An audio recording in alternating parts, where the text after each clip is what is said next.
Hi everyone, this is Deb Tim, a Canadian girl, and welcome to my channel. Take a moment and subscribe, ring the bell, and this way I can get to know you better. So today I want to share with you a complete makeover of my parrotfish aquarium. I had asked earlier for some suggestions for this tank, and this is what I've decided, so please stay tuned and I'll share it with you.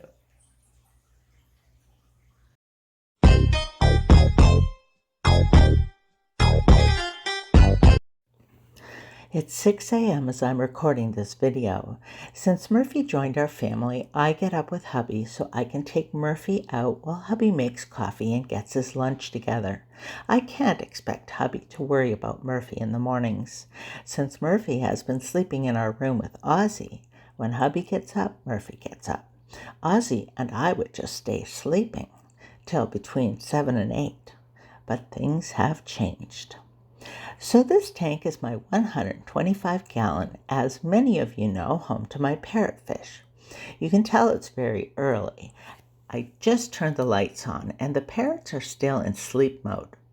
It's actually pretty cool the way they sleep. They line up across the bottom of the tank against the front glass. My last post about this aquarium, I'd asked for some advice on adding fish and what species. I just felt it needed something since Albus was gone. I thank you all for your great suggestions, by the way. A subscriber of mine suggested I add a nice centerpiece of driftwood and use Pothos for the greenery, so that's exactly what I did. The parrots, being super curious, were exploring the new scape, being very interested in the plants. Now, as far as I know, parrotfish don't eat aquatic plants, so I watched them closely to make sure. I fastened one vine to the trunk with cable ties. I only had to use 2.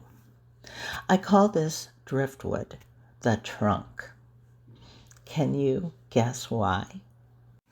The one end, the way I drilled the holes into it, looks exactly like an elephant trunk. I had this piece in my geophagus aquarium.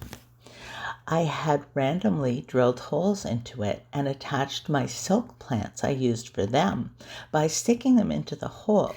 It worked very well, but now I have holes all over my trunk.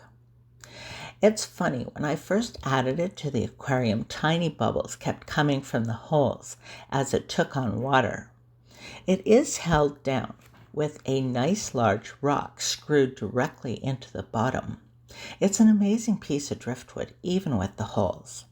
I guess I could stick Pothos in them, but then I'd have to use glue, and I absolutely hate using glue in my tanks unless I have no other option. Other pieces of the Pothos I just secured by setting a rock on the vine to keep it from floating. Some I did leave to float as well, giving the fish lots of green to swim through. Looking at the tank, I am quite happy with how it's turned out. I did think maybe I added too many vines.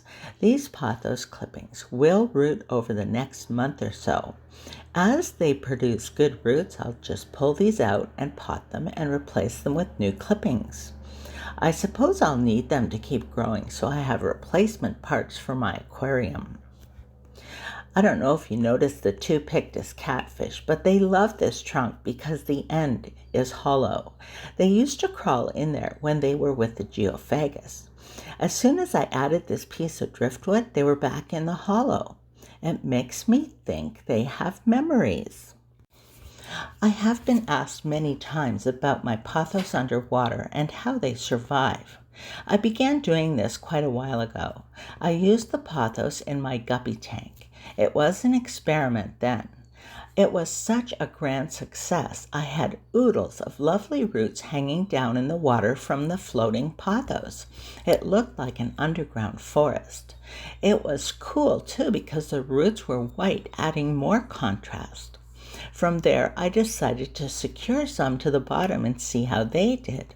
Again, they were amazing and even grew leaves underwater. I also added them to my betta tanks as well. That's why I have a ton of Pothos. I have said this many times.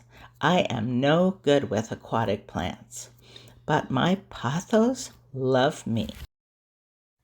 So until next time, this is Deb Tim signing out. Thanks so much for watching. I hope you're having a great week, and I will talk to you soon. Bye.